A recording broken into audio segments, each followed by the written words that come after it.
Shalom bien-aimés, je vous salue tous dans le nom précieux de notre Seigneur Jésus-Christ, Yeshua HaMashiach. Je prie que la grâce de notre Seigneur Jésus-Christ, l'amour de Dieu le Père et la communion du Saint-Esprit soient avec vous partout où vous vous trouvez. Que la paix Shalom vous couvre de là où vous écoutez cette exhortation et de partout où vous suivez cette vidéo. Que Dieu vous bénisse abondamment. Amen.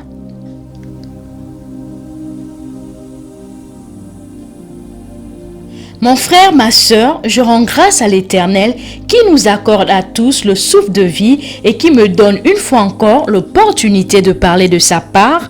Je remercie le Dieu Tout-Puissant, Créateur du ciel et de la terre, qui a jugé bon de m'utiliser comme le canal par lequel il aimerait passer pour communiquer ses oracles à son merveilleux peuple que vous êtes. C'est vraiment un privilège que je ne prends pas à la légère, alors je bénis Dieu pour cela. Bien-aimés, je vous demande de m'accorder quelques minutes de votre précieux temps et de me suivre attentivement car nous allons parler des choses profondes qui nécessitent une petite concentration pour que vous ne vous perdiez pas. Amen. Le Saint-Esprit nous a mis à cœur de partager avec vous ce qui nous empêche de dormir présentement, car nous craignons tous la Troisième Guerre mondiale, qui serait une grande et grave catastrophe pour cette génération.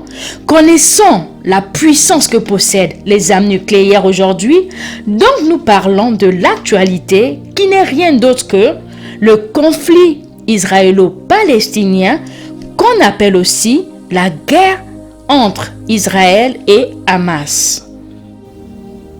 En ce jour, la tension ne fait qu'augmenter et nous sommes presque à l'aube d'une troisième guerre mondiale qui pourrait avoir des conséquences terribles. Mais pourquoi y a-t-il le conflit? Quels sont les enjeux? Qui a tort et qui a raison? À qui appartient réellement cette terre disputée? Nous allons essayer de répondre à ces questions cruciales, car beaucoup de gens de notre génération, malgré le progrès de la technologie et l'Internet, qui nous donne accès aux réseaux sociaux, la plupart des gens sont mal informés. La plupart des journaux, quand tu suis les médias traditionnels ou même quand tu regardes des vidéos sur YouTube, Facebook, Twitter et surtout TikTok, tu seras bombardé par des propagandes qui ont pour objectif de tromper, d'endormir et de vous faire croire à un mensonge. Dans ce monde bien-aimé, nous avons deux pilules. La pilule bleue représente le mensonge ou l'ignorance et la rouge représente la vérité. À force de suivre les vidéos sur les réseaux sociaux et avec l'habitude de lire des journaux sans vous en rendre compte, bien-aimés, vous serez influencé et vous serez convaincu que tout ce que vous entendez, lisez et voyez, c'est la vérité, alors que c'est le pire mensonge fabriqué par le diable Satan pour induire les gens dans l'erreur. Raison pour laquelle la Bible dit que mon peuple périt faute de connaissance. Mais bien aimés, je vous garantis que cette vidéo est une pilule rouge qui vous apporte la vérité et comme la Bible dit que vous connaîtrez la vérité et la vérité vous rendra libre. Après avoir suivi et compris ce message, vous serez libre de la ruse et du mensonge du diable Satan. Alors, bien-aimés, êtes-vous prêts à connaître cette vérité? Nous parlons du conflit israélo-palestinien ou la guerre entre Israël et Hamas. Mais bizarrement, bien-aimés, quand vous suivez l'information à la télévision ou des vidéos sur les réseaux sociaux, ils vous raconteront une histoire qui remonte 100 ans en arrière. De telle manière que les Palestiniens vivaient sur cette terre et que ce pays était appelé Palestine. Les Nations Unies étaient parties créer une nation juive appelée Israël en 1948 sur une terre qui appartient aux Palestiniens. Donc les Juifs sont illégitimes. Israël est soutenu par les États-Unis et l'Union européenne. C'est un État génocidaire qui opprime et oppresse les Palestiniens. Alors les gens de cette génération doivent se lever pour dénoncer cette injustice, pour détruire Israël et libérer la Palestine.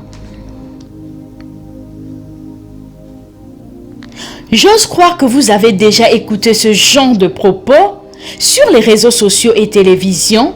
Malheureusement, à force de l'écouter répétitivement, bien aimé, vous avez fini par y croire et par conséquent, vous avez forcément conclu que les Juifs sont les méchants dans ce conflit car ils ont volé la terre qui appartient aux Palestiniens. Alléluia. Dans le souci de comprendre l'origine de ce conflit, pour comprendre et déterminer qui a tort et qui a raison, qui a le droit légal sur cette terre et à qui appartient réellement cette portion de terre située au Moyen-Orient, le Saint-Esprit nous avait poussé à faire des recherches approfondies dans la Bible pour découvrir la vérité. Vous me demanderez, qu'est-ce que la Bible a à voir avec ce conflit qui est territorial? C'est une guerre qui oppose deux nations du XXIe siècle, alors que la Bible avait été écrite environ dans les années 100 après la mort de Jésus-Christ. Alors comment pourrons-nous trouver la réponse dans la Bible? Est-ce que Dieu avait prédit ce conflit dans la Bible? Est-ce que tout ce que nous vivons aujourd'hui dans notre génération avait été prophétisé par Dieu dans la Bible? Bien-aimés, la vérité est que ce conflit est une guerre entre la lumière et les ténèbres. C'est un combat entre le bien et le mal. C'est une bataille entre la vérité et le mensonge. Bref, c'est une guerre qui oppose Dieu et Satan. Alléluia.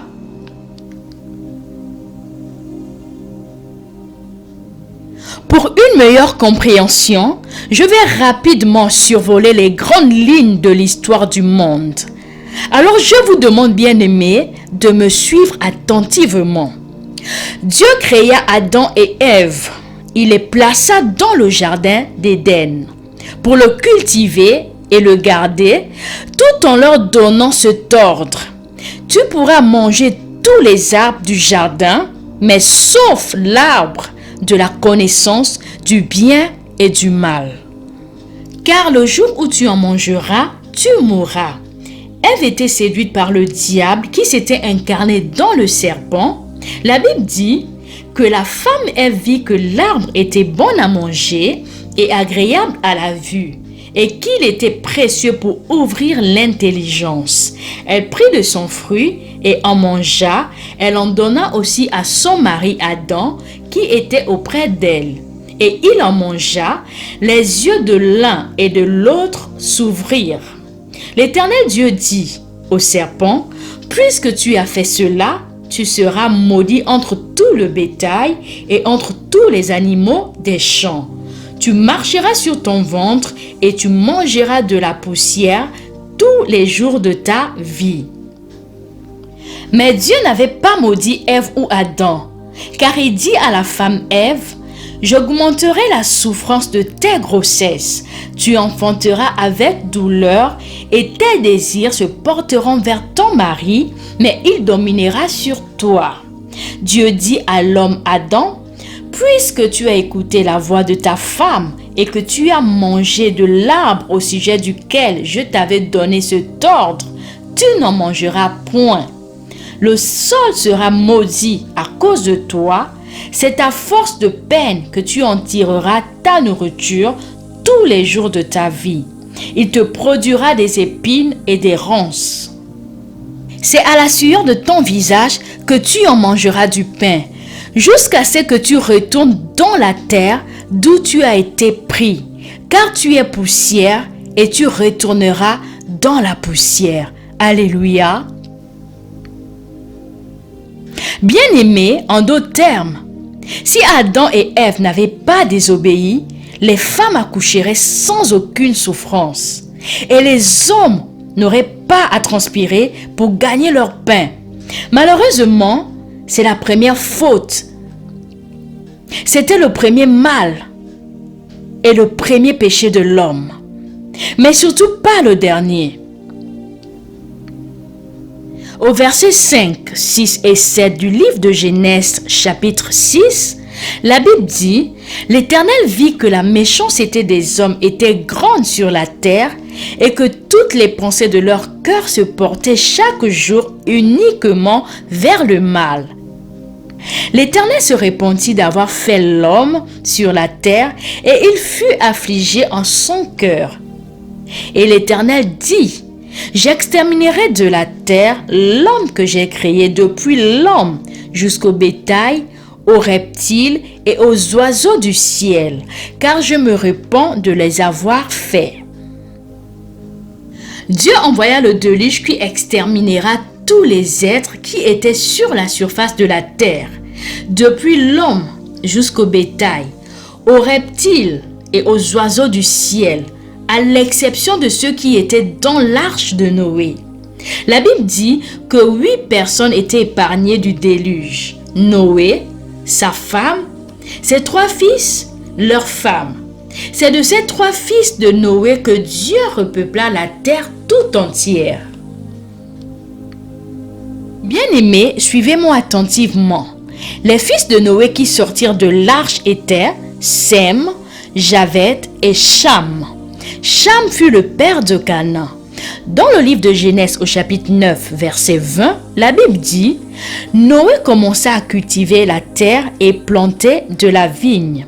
Il but du vin, s'enivra et se déshabilla complètement à l'intérieur de sa tente. Cham, père de Canaan, vit son père tout nu et en avertit ses 2 frères qui étaient dehors. Alors Sem et Javeth prirent un manteau, le placèrent sur leurs épaules, entrèrent en reculant dans la tente et couvrirent leur père. Ils regardaient dans la direction opposée pour ne pas voir leur père tout nu. Quand Noé fut sorti de son ivresse, il apprit ce que lui avait fait son plus jeune fils.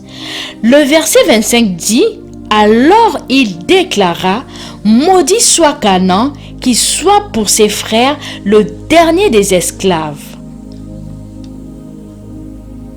Bien-aimés, je vais rapidement ouvrir une parenthèse.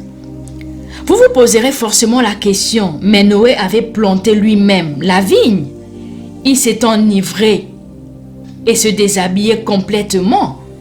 Son fils cadet Cham l'avait vu nu. Il vint dire à ses frères Sem et Javeth que leur père Noé était ivre et nu. Alors Sem et Cham prirent un manteau, le placèrent sur leurs épaules, entrèrent en reculant, en regardant la direction opposée, pour finalement couvrir leur père. Mais curieusement, Noé, lorsqu'il se réveilla et qu'on lui raconta ce qui s'était passé, curieusement, Noé déclara « Maudit soit Canaan », pendant que c'est Cham qui avait vu la nudité de son père. C'est absurde, n'est-ce pas? C'est insensé. Pour votre information, bien-aimés, la Bible est le livre le plus mystique qui existe dans ce monde. Alors quand vous lisez les écrits qu'on appelle le Logos, vous avez besoin du Réma, qui est la révélation. Il y a des choses que les écrits n'expliquent pas, mais que seul le Saint-Esprit peut vous révéler pour comprendre. Alors, qu'est-ce qui se passe dans l'histoire de Noé, son fils Cham et son petit-fils Canaan? Après la sortie de l'arche, une fois que le déluge s'était terminé, Noé n'avait pas grand-chose à faire puisque tout le monde était mort. Cham avait eu un fils appelé Canaan. Les fils de Noé passaient du temps avec leurs femmes, alors Noé passait désormais beaucoup de temps avec son petit-fils Canaan. Noé s'est confié à son petit-fils Canaan, comme les grands-pères sont généralement proches de leur petit-fils. Alors Canaan savait que Noé avait cultivé de la vigne. C'est donc Canaan qui était le premier à découvrir que son grand-père Noé était ivre. Mais au lieu de le couvrir, il courut pour aller apporter la nouvelle à son père Cham, que le grand-père est ivre dans sa tente. Cham aussi, après avoir vu son père nu, il ira à son tour apporter la nouvelle à Sem et à Javet. Mais eux avaient par contre agi avec sagesse, car il décida de couvrir la nudité de leur père. Quand Noé se réveilla le lendemain, il avait appris ce que Cham avait fait. Il avait directement compris que Cham est toujours avec sa femme. Mais s'il était venu le voir nu dans sa tente, c'est donc à cause de Canaan qui était toujours avec lui. Par conséquent, Noé déclara: « Maudit soit Canaan, qu'il soit pour ses frères le dernier des esclaves. » Je referme la parenthèse, mais gardons dans l'esprit que Noé avait maudit Canaan. Puis il ajouta: « Béni soit le Seigneur, le Dieu de Sem. Que Canaan soit l'esclave de Sem. » Alléluia. Regardons les descendants de Cham. Nous sommes dans le livre de Genèse au chapitre 10, verset 6. Fils de Cham, Coush et Misraïm, Pout et Canaan. Bien-aimés, suivez-moi attentivement, car c'est ici que nous trouverons la clé par rapport à la question qui est la base du conflit israélo-palestinien. Le fils cadet de Noé, appelé Cham, avait eu 4 fils qui sont Canaan, Coush, Misraïm et Pout. Ce troisième fils de Cham, Misraïm, avait eu 7 fils. Donc Misraïm fut l'ancêtre des Loudim, des Ananim, des Léabim, des Natruhim, des Patrusim, des Kasuhim, dont sont issus les Philistins et enfin les Caphtorim. Nous devons retenir que Misraïm était l'ancien nom de l'Égypte et que les Philistins habitèrent la Crète et du reste des îles de la mer Égée ou plus généralement la région de la Grèce actuelle. Et ils parlaient les langues indo-européennes. En d'autres termes, les Philistins n'avaient rien à voir avec la terre promise. Alléluia.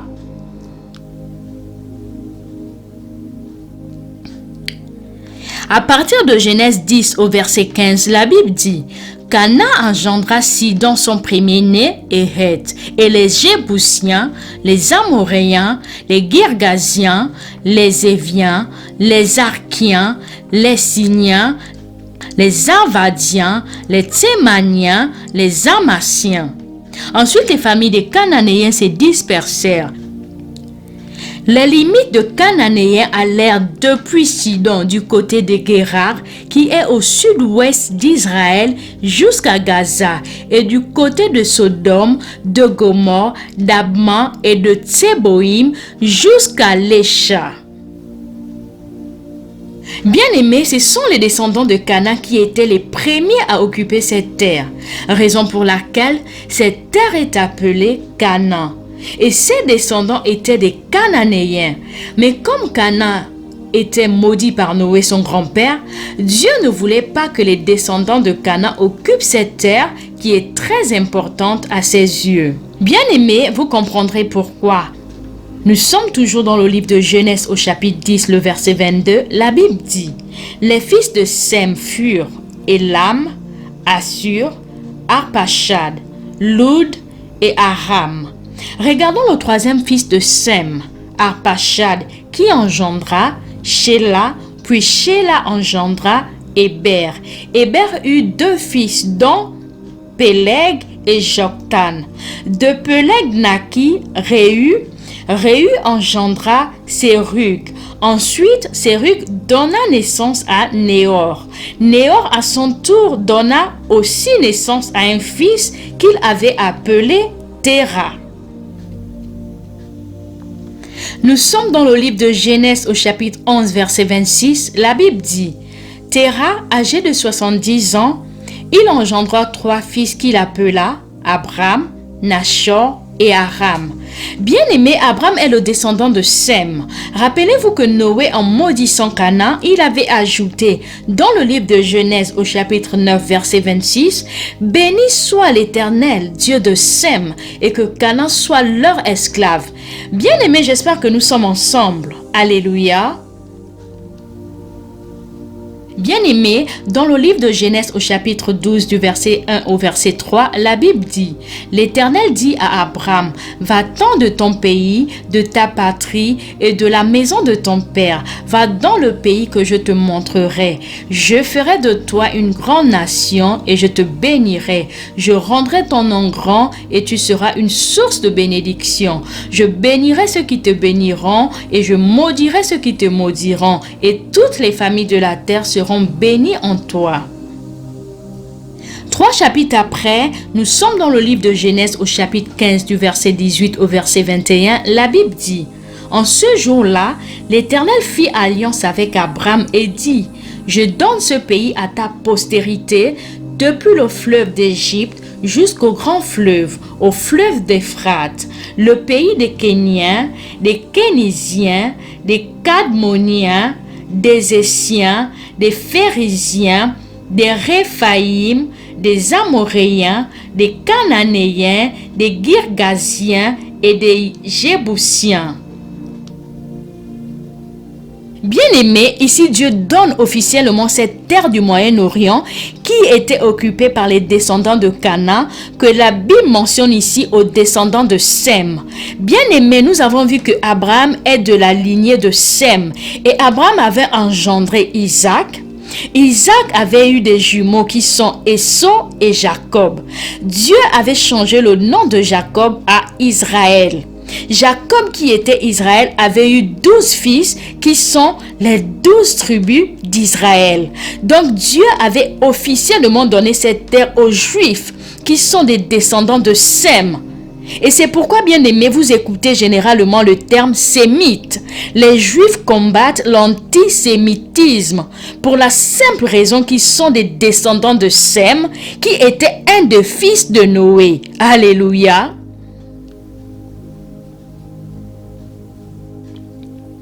Bien-aimés, les Philistins qui ne sont ni des descendants de Canaan, ni des descendants de Sem, mais avaient pour ancêtre Misraïm, qui était aussi un des fils de Cham. Ils avaient occupé la Grèce actuelle, mais après avoir appris que les Juifs avaient conquis la terre de Canaan, ils voulaient aussi conquérir cette même terre, raison pour laquelle il y avait eu toujours des guerres entre les Juifs et les Philistins. Bien-aimés, mais nous devons nous poser la question de savoir pourquoi cette terre est si particulière ou spéciale. La réponse est que cette terre du Moyen-Orient contient un pays qui s'appelle Israël. Ce pays d'Israël contient une ville appelée Jérusalem.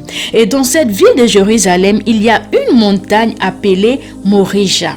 Dans le livre de Genèse au chapitre 22, verset 2, la Bible dit: Dieu dit à Abraham, prends ton fils, ton unique, celui que tu aimes, Isaac. Va-t'en au pays de Morija et là, offre-le en holocauste sur l'une des montagnes que je te dirai.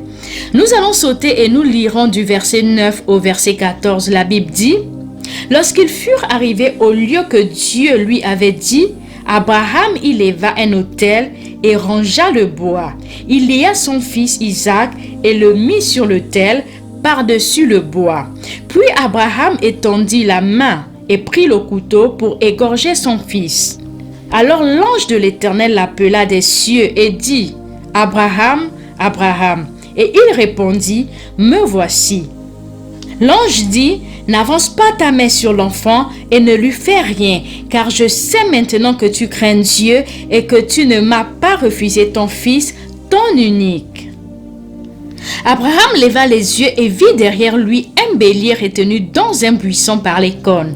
Et Abraham alla prendre le bélier et l'offrit en holocauste à la place de son fils. Abraham donna à ce lieu le nom de Jéhovah-Jireh. C'est pourquoi l'on dit aujourd'hui à la montagne de l'Éternel, il sera pourvu. Alléluia. Bien-aimé, plusieurs siècles plus tard, David devient roi sur Israël. Il décida de faire le dénombrement du peuple et il dit à l'Éternel, « J'ai commis un grand péché en faisant cela. Maintenant, ô Éternel, daigne pardonner l'iniquité de ton serviteur, car j'ai complètement agi en insensé. » Bien-aimé, pour comprendre ce qui s'était passé, vous pourrez lire tout le chapitre du second livre de Samuel, mais faute de temps, nous allons survoler en disant que Dieu avait frappé le peuple par la peste depuis le matin jusqu'au temps fixé et de Dan à Beersheba. Il mourut 70 000 hommes parmi le peuple. Comme l'ange étendit la main sur Jérusalem pour la détruire, l'Éternel s'est repenti de ce mal et il dit à l'ange qui faisait périr le peuple, « Assez, retire maintenant ta main. » L'ange de l'Éternel était près de l'aire de Orna, le Jébousien. Dans le livre de 2 Samuel au chapitre 24, verset 18, la Bible dit, « Ce jour-là, Gad, qui était un prophète de l'Éternel, vint auprès de David et lui dit, « Monte et lève un autel à l'Éternel dans l'aire d'Orna, le Jébousien. » Nous sommes dans le livre de 2 Samuel au chapitre 24, du verset 24 au verset 25. La Bible dit, « Mais le roi dit à Aravna, bien aimé, j'aimerais souligner ici que Aravna, c'est Orna, le Jébousien. Ça dépend de la Bible que vous êtes en train de lire. Ici, la Bible Louis II dit Aravna, la Bible Martin dit Orona, et une autre version dit Orna. Donc, c'est la même personne, le Jébousien. Je continue ma lecture. Mais le roi dit à Aravna, « Non, je veux l'acheter de toi à prix d'argent, et je n'offrirai point à l'Éternel mon Dieu des holocaustes qui ne me coûtent rien. » Bien aimé, parce que Aravna qui appartient à cette terre était un Jébousien, c'est-à-dire un descendant de Canaan, et il voulait offrir au roi David la terre et les bœufs gratuitement pour l'offrir à Dieu. Mais David refusa, et David acheta l'aire et les bœufs pour 50 cycles d'argent. Nous sommes au verset 25, la Bible dit, « David bâtit là un autel à l'Éternel et il offrit des holocaustes et des sacrifices d'action de grâce. Alors l'Éternel fut apaisé envers le pays et la plaie se retira d'Israël. » Bien-aimé, cette terre d'Aravna, le Jébousien, est la même terre qui était appelée la terre de Morija. Et la montagne où David avait monté l'autel pour offrir des holocaustes à Dieu est la même terre où Abraham devait sacrifier son fils Isaac. Alléluia. Salomon, le fils de David, devint roi après la mort de son père et Dieu lui avait instruit de lui construire un temple. Nous sommes dans le livre de 2 Chroniques au chapitre 3, verset 1. La Bible dit, « Salomon commença à bâtir la maison de l'Éternel à Jérusalem, sur la montagne de Morija, où il était apparu à David son père. David y avait préparé un emplacement sur l'aire de battage d'Orna ou d'Aravna, le Jébousien. » Lorsque la construction du temple fut achevée, le roi Salomon se déplaça devant l'autel de l'Éternel en face de toute l'assemblée d'Israël. Il étendit ses mains vers le ciel et il dit, « Nous sommes dans le livre de 1 Roi au chapitre 8, verset 29. La Bible dit, « Que tes yeux soient nuit et jour ouverts sur cette maison, sur le lieu dont tu as dit, là sera mon nom. Écoute la prière de ton serviteur fait en ces lieux. » Quand Salomon acheva sa prière, il immola 22 000 bœufs et 120 000 brebis pour le sacrifice d'action de grâce qu'il offrit à l'Éternel. Ainsi le roi et tous les enfants d'Israël firent la dédicace de la maison de l'Éternel.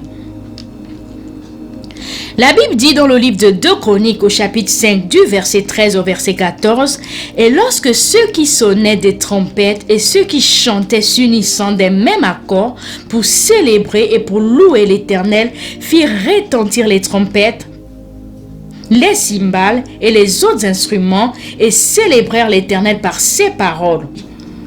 Car il est bon, car sa miséricorde durera toujours. » En ce moment, la maison de l'Éternel fut remplie d'une nuée.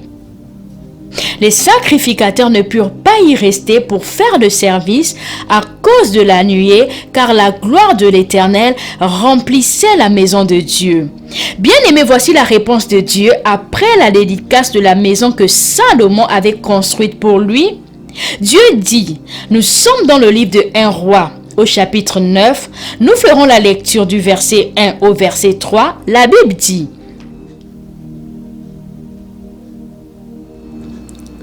lorsque Salomon eut achevé de bâtir la maison de l'Éternel, ou le temple de l'Éternel, le palais royal et tout ce qu'il avait désiré construire, l'Éternel lui apparut une seconde fois de la même manière qu'il lui était apparu à Gabaon. Il lui dit, j'ai exaucé ta prière et la supplication que tu m'as adressée.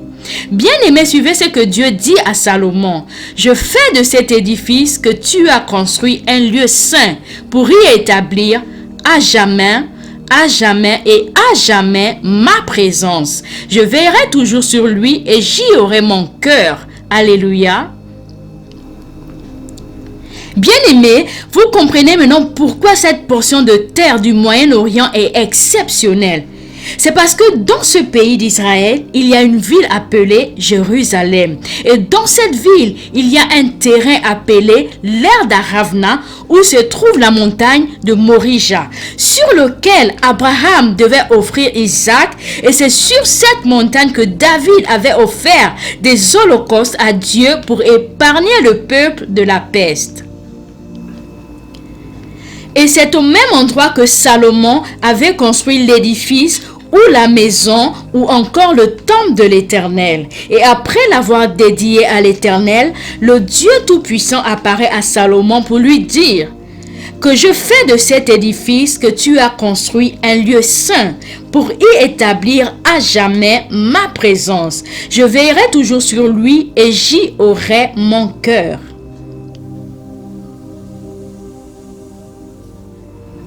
Donc Dieu ayant décidé de mettre son nom en ce lieu, mais le diable Satan qui aime s'accaparer de tout ce qui appartient à Dieu, il dira que si tu y mets ton nom en cet endroit, moi aussi je mettrai mon nom ici en ce même endroit.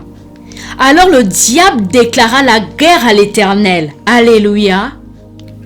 Bien-aimé, plusieurs siècles plus tard, sur cette même montagne où Abraham voulait sacrifier son fils bien-aimé Isaac, mais Abraham n'avait plus à tuer son fils car Dieu lui avait empêché, après l'avoir offert un bélier retenu dans un buisson par les cornes. Mon frère, ma sœur, cela était une préfiguration de ce que Dieu allait faire sur cette même montagne où Jésus-Christ était crucifié comme un agneau innocent, comme l'holocauste parfait, comme le sacrifice ultime qui ôte le péché du monde, afin que quiconque croira à l'œuvre de la croix obtienne la vie éternelle. Amen. Bien-aimés, la ville la plus importante du monde n'est pas Paris. Ce n'est pas Rome, Moscou, Berlin, ni encore New York City, ou encore toutes les autres villes du monde que vous connaissez. Mais la ville la plus importante devant Dieu, c'est Jérusalem. Raison pour laquelle il y a eu plus de 150 guerres à cause de cette ville de Jérusalem. L'histoire nous enseigne que cette ville de Jérusalem a été complètement détruite à 2 reprises, assiégée à 23 reprises, attaquée à 52 reprises, capturée et reconquise à 44 reprises. Et je vous informe que le retour glorieux de notre Seigneur Jésus-Christ se fera lorsque les nations s'uniront pour envahir Jérusalem. Et le Messie descendra sur le mont des Oliviers pour combattre en faveur des Juifs. Alléluia.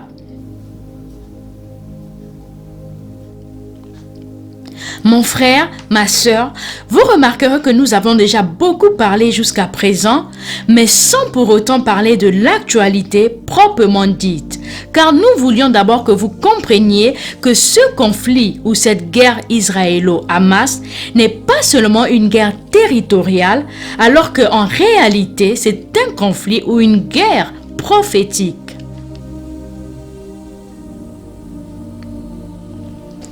Bien-aimé, Dieu dit dans le livre de Ésaïe 46, verset 10, « J'annonce dès le commencement ce qui doit arriver et longtemps d'avance ce qui n'est pas encore accompli. » En d'autres termes, Dieu au travers de la Bible avait déjà prédit cette guerre du 21e siècle. Raison pour laquelle nous avions voulu nous focaliser premièrement et exclusivement à la Bible pour comprendre que cette terre du Moyen-Orient appartient exclusivement au peuple juif qui sont sémites, c'est-à-dire descendants de Sem, qui était le fils de Noé.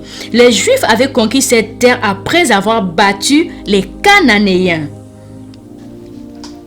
Nous devons savoir aussi que les Palestiniens ne sont ni Cananéens ni Sémites, car ils ne sont pas des descendants de Sem. Ils sont plutôt des descendants de Philistins qui avaient pour ancêtre Misraïm, fils de Cham. Donc les Palestiniens sont des Chamites.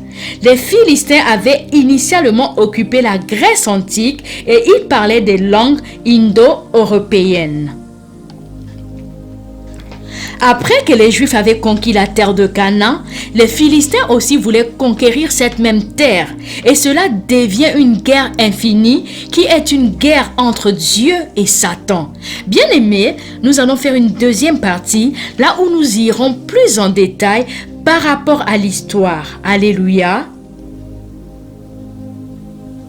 Pour conclure cette première partie, nous allons faire une prière face à nos ennemis que nous trouvons dans le psaume 83. La Bible dit: « Ô Dieu, ne reste pas dans le silence.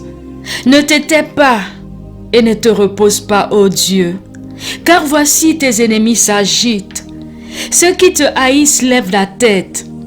Ils forment contre ton peuple des projets pleins de ruses. Et ils délibèrent contre ceux que tu protèges. Venez, disent-ils, exterminons-les du milieu des nations, et qu'on ne se souvienne plus du nom d'Israël. Ils se concertent tous des mêmes cœurs. Ils font une alliance contre toi. Les tentes d'Édom et les Ismaélites, Moab et les Agaréniens, Gebal, Ammon, Amalek, les Philistins avec les habitants de Tyr. La Syrie aussi s'est jointe à eux. Elle prête son bras aux enfants de Lot. Traite-les comme mendiants, comme Sisera, comme Jabin au torrent de Kisson. Ils ont été détruits à Endor. Ils sont devenus du fumier pour la terre. Traite leurs chefs comme Oreb et Zib, et tous leurs princes comme Zéba et Tsalmouna. Car ils disent: emparons-nous des demeures de Dieu. Mon Dieu, rends-les semblables au tourbillon, au chaume qu'emporte le vent, au feu qui brûle la forêt, à la flamme qui embrase les montagnes. Poursuis-les ainsi de ta tempête et fais-les trembler par ton ouragan. Couvre leur face d'ignominie afin qu'ils cherchent ton nom, ô Éternel. Qu'ils soient confus, épouvantés pour toujours, qu'ils soient honteux et qu'ils périssent. Qu'ils sachent que toi seul, dont le nom est l'Éternel, tu es le Très-Haut sur toute la terre. Amen. Bien-aimés, Israël est le peuple choisi de Dieu, ce qui fait qu'ils ont beaucoup d'ennemis. Tous ces peuples que ce psaume mentionne, c'est vrai qu'ils n'existent plus aujourd'hui, mais l'esprit qui poussait leurs voisins à chercher, à exterminer ce peuple bien-aimé, afin qu'on ne se souvienne plus du nom d'Israël. Sachez bien que cet esprit est bel et bien vivant. À chaque fois que la prophétie doit s'accomplir sur cette nation de Dieu, ce psaume 83 s'activait. Par exemple, à la naissance de la nation d'Israël en 1948, lorsque cette nouvelle nation était attaquée par l'Égypte, la Palestine, la Jordanie, l'Irak, l'Arabie Saoudite, le Yémen, la Syrie et le Liban. Lorsque la prophétie de la restauration de la ville de Jérusalem devait s'accomplir en 1967, une fois encore de plus, le psaume 83 s'activa. Donc, pendant la guerre de 6 jours, l'Égypte, la Syrie, la Jordanie, l'Irak, la Palestine et le Liban se concerta, disait-il, exterminons-les du milieu des nations, afin qu'on ne se souvienne plus du nom d'Israël. Aujourd'hui encore, Israël est une fois de plus en guerre contre ses ennemis. Mais cette fois-ci, bien-aimés, les Juifs sont attaqués exclusivement par les nations que nous trouvons dans la Bible, dans le psaume 83, verset 8, car Dieu a transformé la situation géographique du Moyen-Orient. Les descendants d'Ismaël, qui sont l'Arabie Saoudite, la Jordanie et le gouvernement de Yémen. Ces Ismaélites détestent l'Iran, donc ils étaient obligés de faire la paix avec Israël.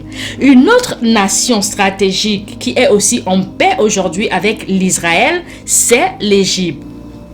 Mais bien aimé, le plus grand ennemi auquel Israël fait face aujourd'hui, c'est l'Iran, qui est le sponsor principal de tous les groupes terroristes qui déstabilisent la paix dans toute cette région. Le psaume 83 au verset 8 dit « Gebal, Ammon, Amalek, les Philistins, avec les habitants de Tyr. » Amen.